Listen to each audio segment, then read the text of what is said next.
Es tu hermana, trabaja en una clínica y ni siquiera pudo hacer nada. Eso fue lo que soltó mi tío, con la voz lo bastante alta como para que todos lo oyeran, mientras mis padres asentían. Demasiado avergonzados para mirarme, demasiado orgullosos para defenderme. Mi hermana pequeña se debatía entre la vida y la muerte tras una rotura cardíaca repentina.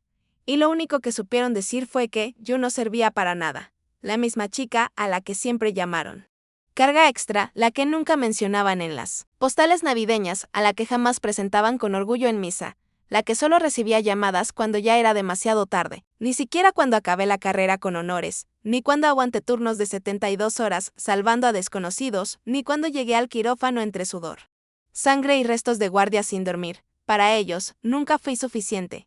Nunca fue como ella. Pero ese día, cuando el jefe de cirugía se preparó, cuando las manos que sujetaban el bisturí eran las mías, cuando la chica en la camilla era mi hermana y cada latido frágil de su corazón contaba. No lo hice por ellos. No lo hice para demostrar nada. Lo hice porque, pese a todo, aún sabía lo que significa amar sin ser correspondida. La operación fue un éxito. El médico responsable dijo que los resultados fueron excepcionales. Y cuando preguntaron quién lideró la intervención, sus caras se apagaron, sus palabras se esfumaron, y por primera vez en años no pudieron mirarme a los ojos. No porque fracasé, sino porque no lo hice. ¿Quieres saber qué hice cuando se enteraron? Sigue escuchando. Me llamo Marta. Durante la mayor parte de mi vida he sido la hija que olvidaron, la hermana que criticaron, la mujer que ignoraron, pero he cargado con más que cicatrices. He llevado una fuerza que nunca se molestaron en ver. Antes de compartir mi historia, quiero saber que estás ahí conmigo. Solo escribe te escucho en los comentarios o dime desde dónde Melis. Me encanta saber hasta dónde llega mi historia. A veces, incluso la conexión más pequeña puede hacer que una historia se sienta escuchada. Y si esta historia te ha tocado, aunque sea un poco, dale a suscribirte para no perderte lo que viene. Gracias. Y ahora, esta es mi historia. Hay una carta en la mesa de mi cocina, aún sin abrir. Lleva ahí 2 semanas. Es de mi madre. Técnicamente es su letra, inconfundible. Toda redondeada, con florituras innecesarias, como si quisiera impresionar a alguien que dejó de mirar hace tiempo. Es una invitación para cenar el domingo. No la he abierto, no porque esté ocupada, sino porque ya sé lo que dice, que estará Laura, y también Jaime, y que, si por algún milagro la doctora Marta Llorente tiene un minuto libre, entonces claro, será bienvenida. Así es siempre. Ahora vivo sola en Zaragoza, no muy lejos del hospital. Un piso ordenado, tranquilo, eficaz. Como yo. Hoy terminé un turno de 12 horas y realicé una cirugía cerebral de alto riesgo a un señor de 70 años que me abrazó llorando después. Su familia me llamó un milagro. Yo llegué a casa, me calenté una cena en el microondas y silencio, aquí no hay milagros. Nací y crecí en Ávila. Mis padres, Carmen y Joaquín, eran como la nobleza del barrio. Misa cada domingo, jardín cortado. Como de revista, 2 hijas y un hijo que debían ser la imagen del hogar ideal. Lucía era un rayo de sol. Lucía reía.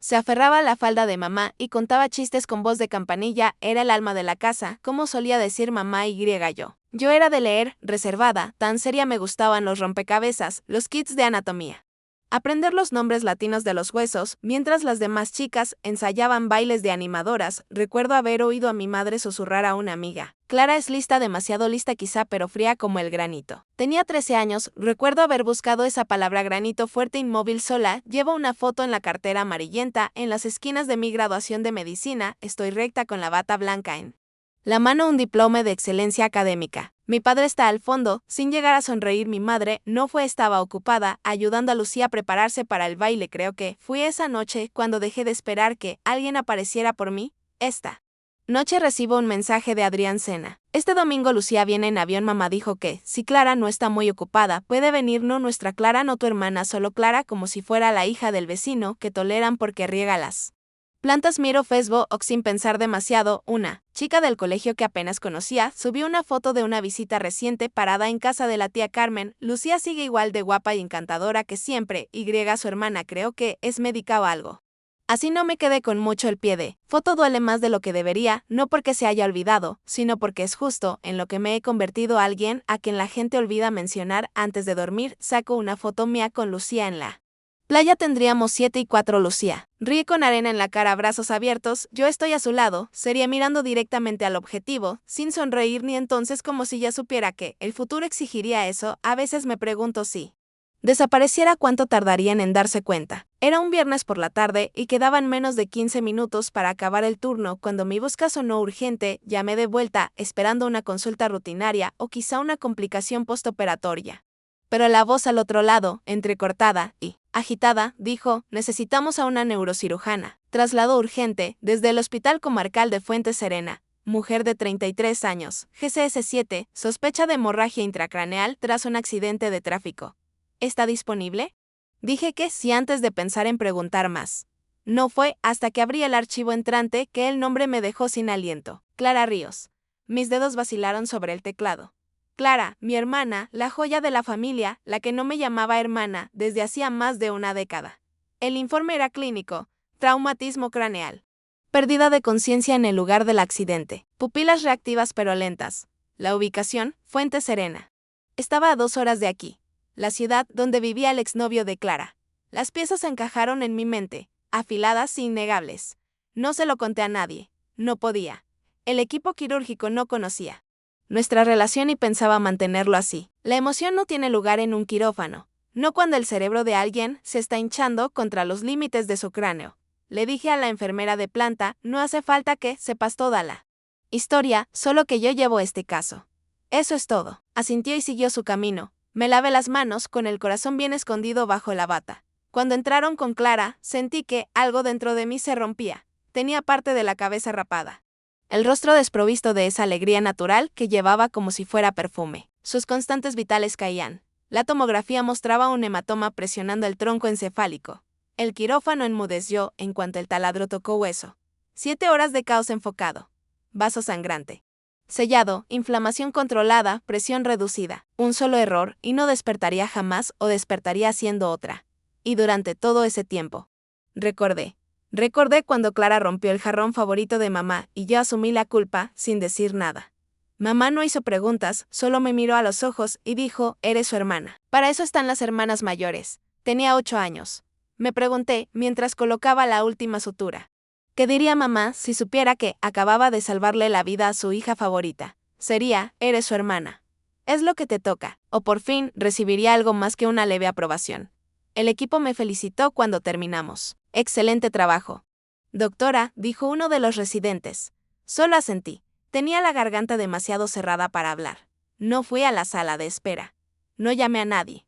Fui al coche con las manos temblándome apenas y me senté con el motor encendido. Las luces del hospital se reflejaban en el parabrisas como una ovación silenciosa que no sentía merecer. Miré mis manos. Aún con olor antiséptico. Salvé a mi hermana y nadie lo supo.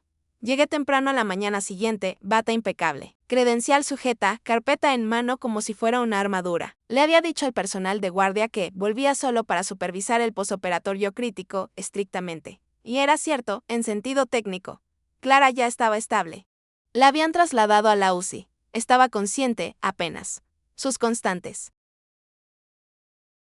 vitales mejoraban, pero la inflamación había hecho estragos. Estaba aturdida, desorientada. La enfermera de guardia dijo que pidió agua y luego se quedó dormida de inmediato. Me quedé de pie tras el cristal de observación, mirando hacia adentro. Había pedido no entrar directamente. Algo sobre mantener los límites clínicos.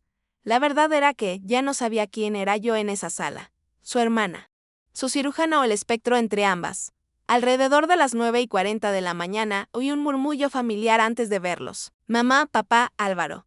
Entraron por las puertas automáticas de la UCI como una comitiva real de duelo, con los ojos llenos de miedo y esperanza. No me moví. Me quedé al margen, tras el cristal. Invisible a plena vista. Mamá corrió junto a la cama de Clara. Le acarició el brazo. Cariño. Ay, mi vida, ¿estás bien?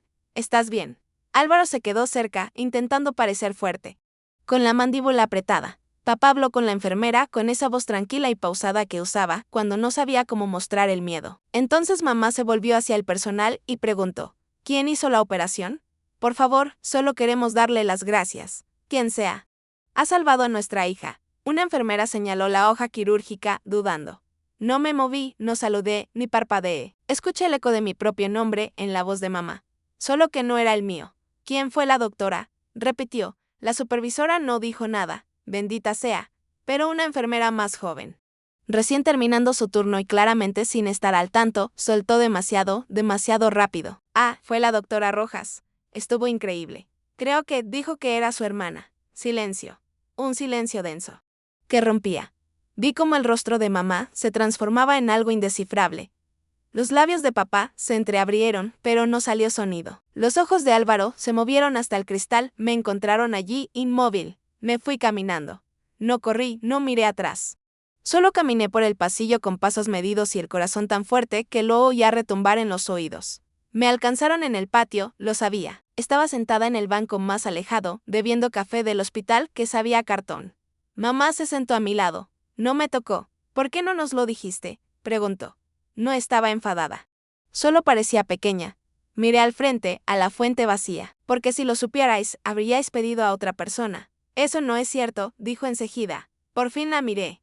¿No lo es? Siempre habéis pensado que Clara necesitaba protección. Pero yo siempre fui la que tenía el corazón frío, ¿te acuerdas? Demasiado lógica, demasiado calculadora. Apartó la mirada. Jorge se acercó, parecía que quería decir algo. Gracias logró articular, pero las palabras se quebraron a la mitad. Papá asintió. Con su gesto habitual de aprobación muda y superficial. Estaba lista para marcharme. No necesito reconocimiento, dije, solo quería que ella viviera. El mensaje llegó a través del sistema interno del hospital. Marcado con una prioridad media, paciente Jimena Ríos ha sido trasladada a recuperación general. Signos vitales estables, pronóstico positivo. Adjunto venía también una invitación reenviada, una solicitud de confirmación para una comida de agradecimiento organizada por la familia Ríos, destinada a rendir homenaje al equipo médico que participó en la recuperación de Jimena. El correo no me había sido enviado directamente. Había pasado por la mesa del coordinador. Como una nota entregada a alguien prescindible.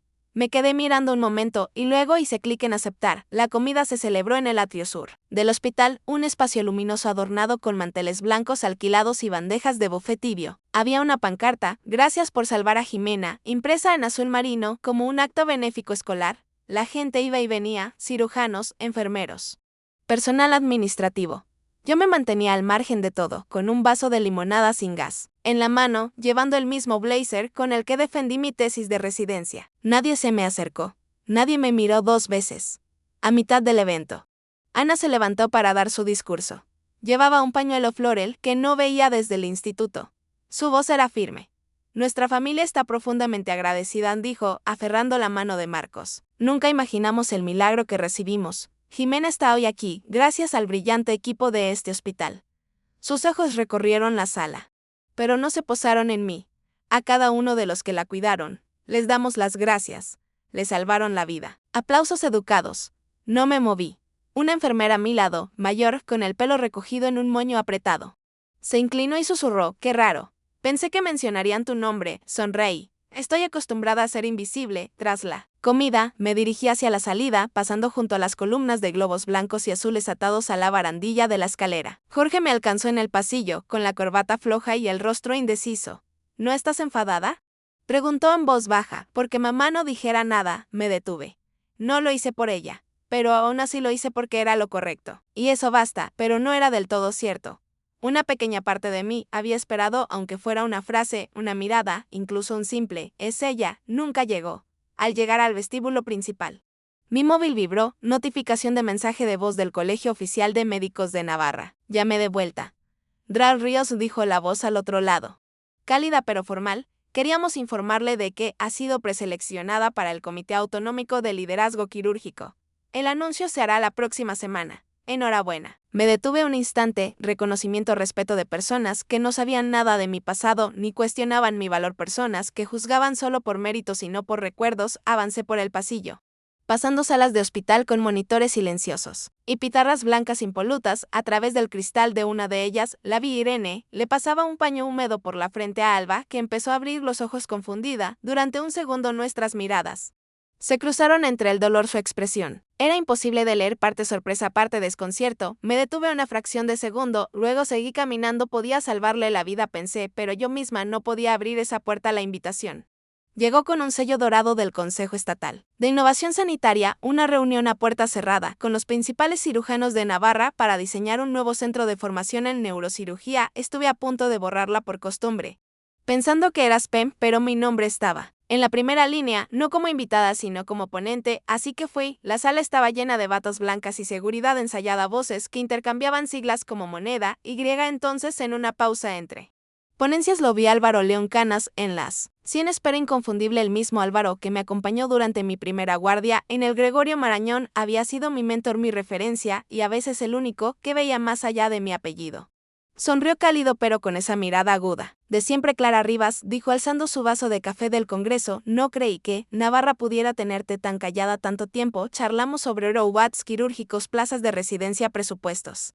Luego ladeó la cabeza y añadió, nunca me dijiste que tenías una hermana. Me quedé congelada un segundo, no creí que hiciera falta, respondí tranquila. Sonrió, vamos, salvas la vida a tu hermana y no lo mencionas, esa es nueva. Sonreí tensa, cuanta menos gente lo sepa menos expectativas cargan sobre ti, no insistió. Pero sentí la pregunta flotando, la que aprendí a esquivar hace años. ¿Cómo se puede ser tan precisa con un bisturí tan rota en la mesa familiar? Aquella noche apareció un mensaje en mi móvil, era de Alba, su primer contacto desde que salió del hospital. Clara, gracias, no sé bien qué decir. Mamá me dijo que no querías verme. Me quedé mirando el mensaje mucho rato, no respondí pero lo abrí una y otra vez. No sabía si estaba enfadada o solo agotada de esperar disculpas que quizás nunca llegarían. Al día siguiente, sonó el móvil, número desconocido, contesté por reflejo. Clara, era la voz de Irene, suave y vacilante, no sabía cómo empezar. Supongo que gracias. Al principio no dije nada.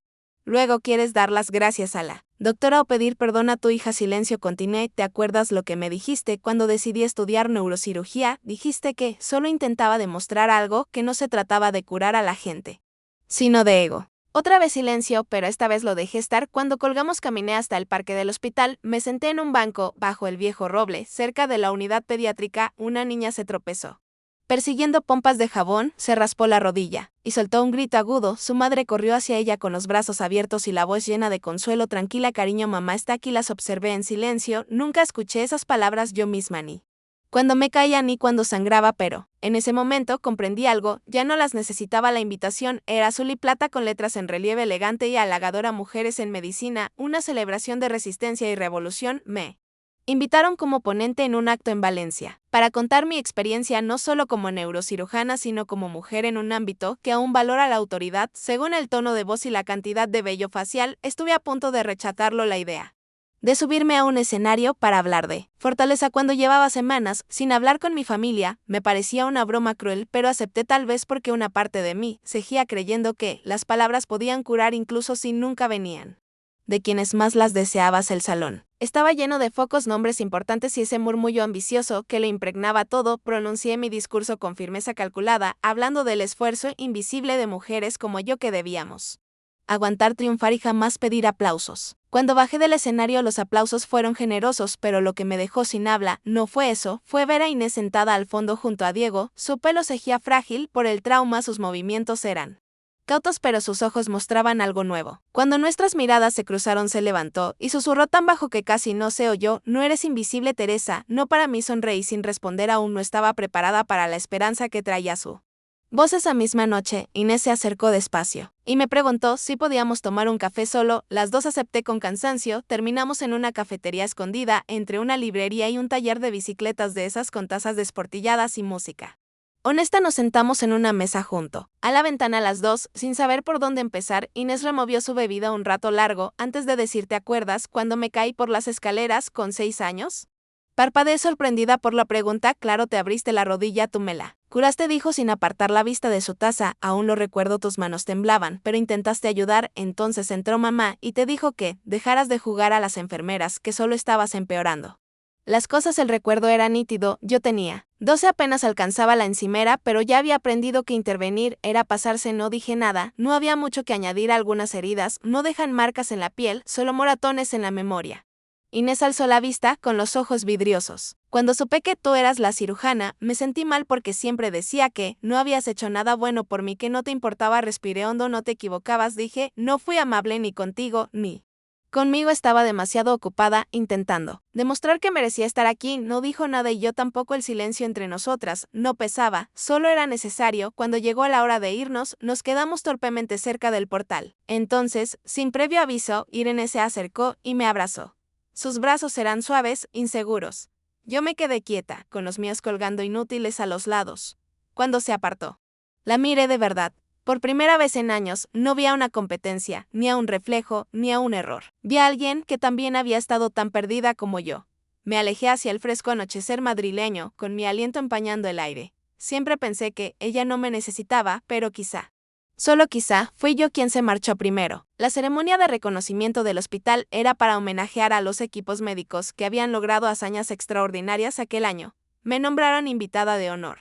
Hubo discursos, placas, incluso un montaje en vídeo. Pero lo que captó toda la atención no fueron las batas quirúrgicas ni los brindis elegantes. Fue el titular que se extendió en silencio: hermana distanciada salva a la suya en secreto. El artículo, escondido en una revista médica local, acabó en internet, donde la gente adora una historia de redención. Llegaron comentarios a raudales, elogios, conjeturas, empatía. Y entonces apareció una frase que me apretó el pecho: la hermana rechazada se convierte en la salvadora silenciosa. No respondí públicamente. Pero alguien más sí lo hizo. ¿Intentas humillarme? La voz de Alicia al teléfono era cortante, frágil. ¿No podías quedarte callada? No pedí que escribieran sobre mí, contesté tranquila. Me invitaron a hablar en un congreso médico. Conté la verdad, si la verdad te avergüenza. Quizá no sea mi carga. Silencio. Y luego, la llamada se cortó. Colgó. Por primera vez en mi vida, no perseguí su silencio con disculpas. Aquella noche, Marcos me envió un mensaje. Encontré esto en los archivos del instituto. Pensé que te interesaría.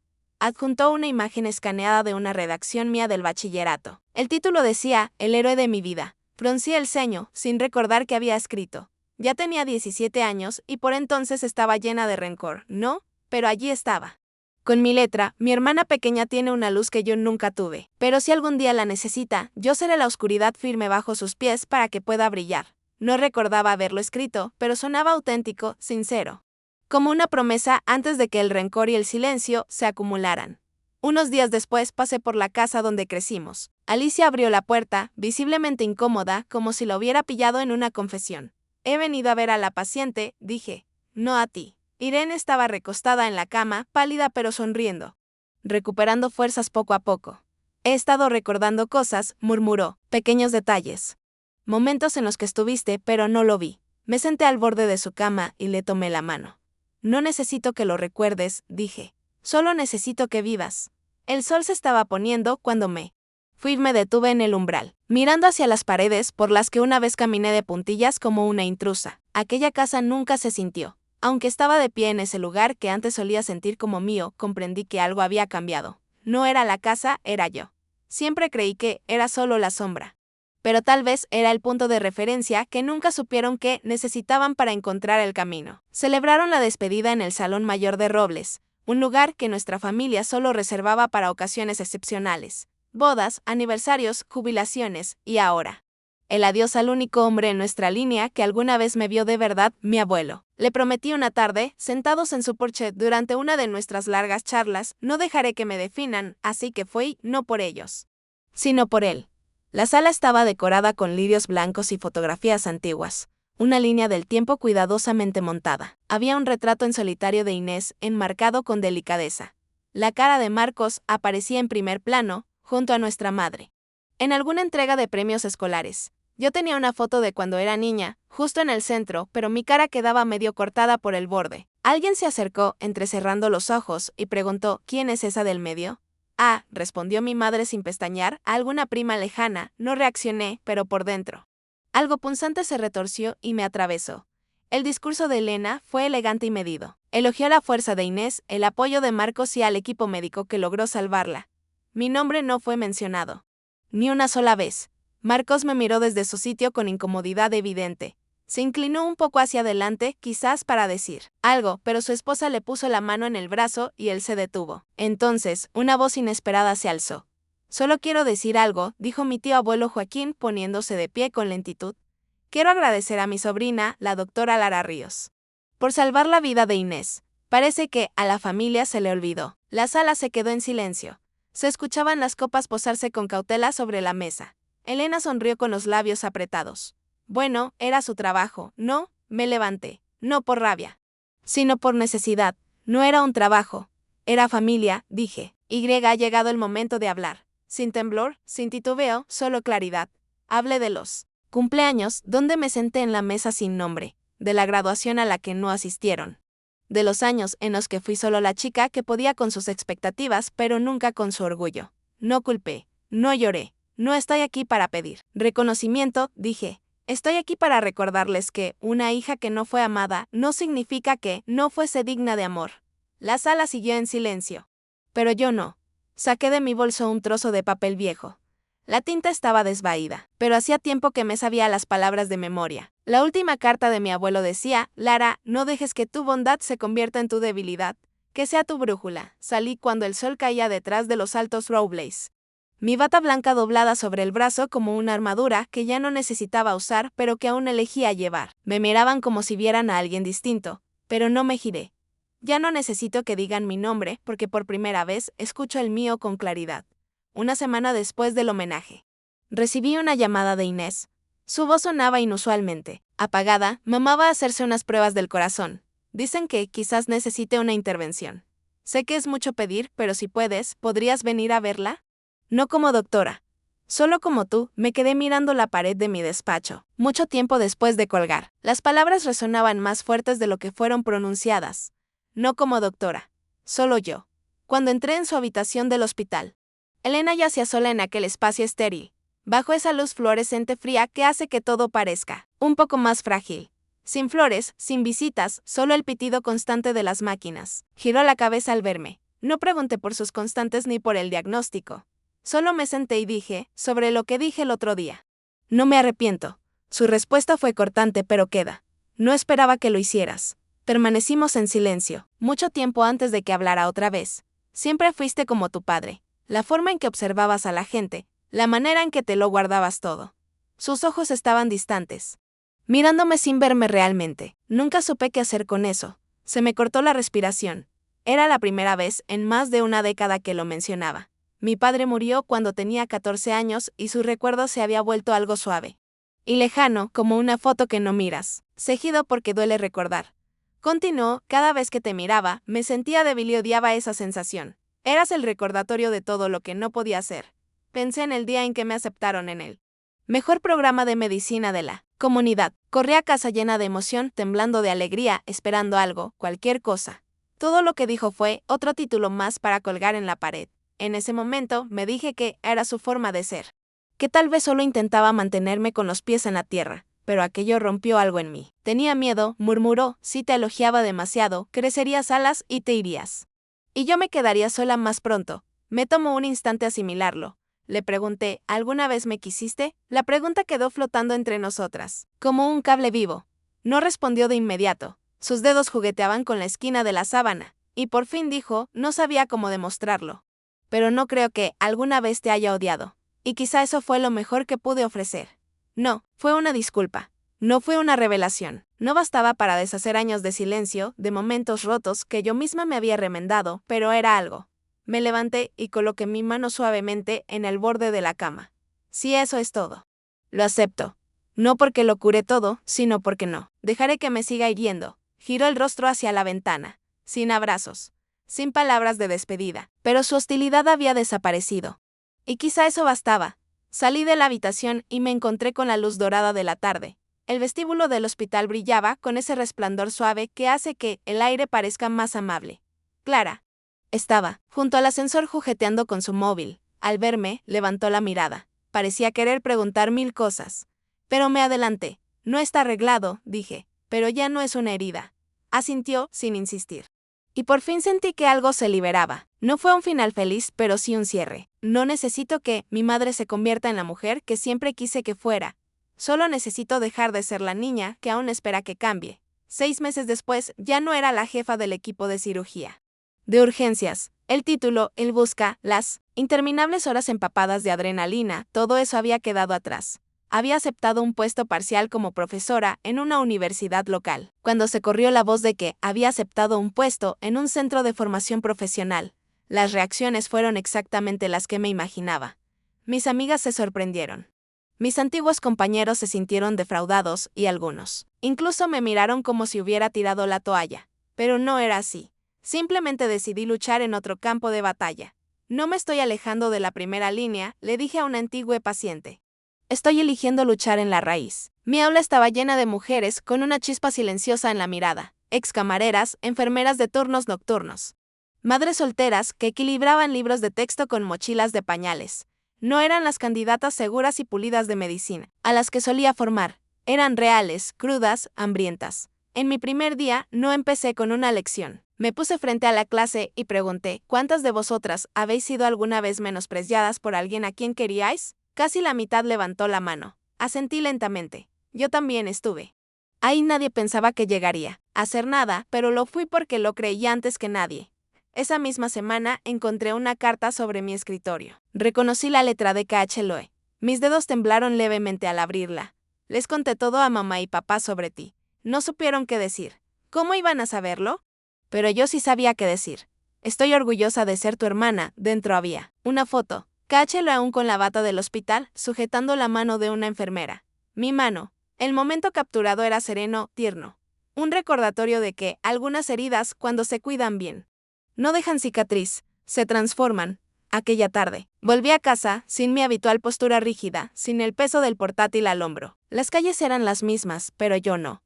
Me detuve ante una pequeña tienda por la que había pasado 1000 veces. Dentro, tomé unos guantes de cuero suave. ¿Para qué los vas a usar?, preguntó el dependiente, curioso. Sonreí, para enseñar a manejar un bisturí. No para herir, sino para sanar. Esa noche, en la quietud de mi piso, me quedé de pie junto a la ventana. El espacio era modesto, pero cada rincón se sentía merecido. Los títulos aún colgaban de la pared. Igual que las fotos enmarcadas de mis días de prácticas. Pero en el centro ahora, justo donde caía mi mirada al entrar, estaba la carta de K.H. Loe, enmarcada con cuidado como si fuera un diploma en sí misma. Alguna vez fui la sombra de mi familia. Pero aquí, en este pequeño rincón del mundo, me había convertido en una luz serena. No una que deslumbrara ni cegara, sino una lo bastante constante como para que alguien más encontrara su camino. Y tal vez, solo tal vez, eso bastaba. A veces la mayor sanación no viene del reconocimiento ajeno, sino de dejar de necesitarlo. La vida pone a prueba nuestro silencio, nuestra paciencia y nuestro valor en las sombras. Pero quienes caminan en silencio suelen cargar con la fuerza más profunda. No hace falta gritar para importar. No hace falta ganarse su amor para sentirse completa. Basta con elegir tu verdad, incluso cuando nadie aplauda. Si esta historia te ha conmovido, me encantaría saber tu opinión. Deja un comentario y cuéntame qué parte te habló al corazón. Y si quieres seguir caminando conmigo a través de más relatos como este, no olvides seguirme y suscribirte. Tu presencia aquí significa más de lo que imaginas. Gracias, de verdad.